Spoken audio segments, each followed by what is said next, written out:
An increasing number of people are heading to emergency rooms, by the way, worried that they actually have the H1N1 flu virus. One New York hospital is preparing for the possibility that many of these patients will test positive. CNN's Susan Candiotti reports.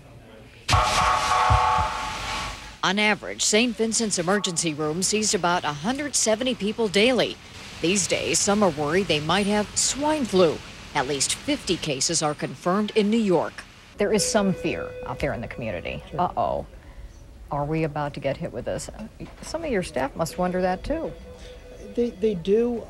I think if you work in an emergency department long enough, you've seen everything, you've heard everything, you've been through everything. If any New York City hospital is familiar with handling emergencies, it's St. Vincent's. As the only trauma center in downtown Manhattan, it was closest to the World Trade Center attack and last December's miracle plane landing in the Hudson River. But a possible widespread deadly swine flu outbreak?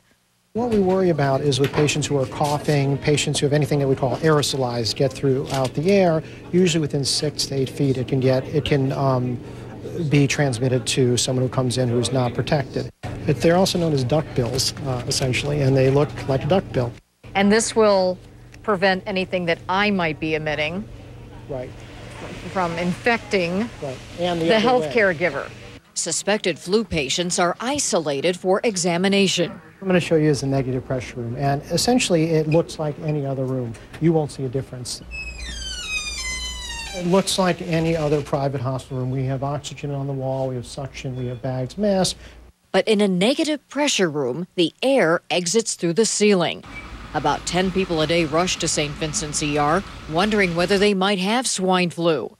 The hospital says they're rarely tested unless they're part of a cluster or in a high-risk group with severe symptoms. Most are diagnosed with a cold or regular flu. Treatments Tamiflu and Relenza are in stock but rarely prescribed. More important from a public health standpoint is you want to conserve it so if it does get worse, if it becomes more severe, if it becomes more a wider outbreak, it's available. In a so-called fast-track room, nurses try to soothe rattled nerves. I'm hearing a lot of nervousness. I'm hearing people come in, have been crying, upset about what's going on. So far, no swine flu cases here. I have a sense that we're going to see worse than we have now. I don't think the worst will happen, and I hope that stays true.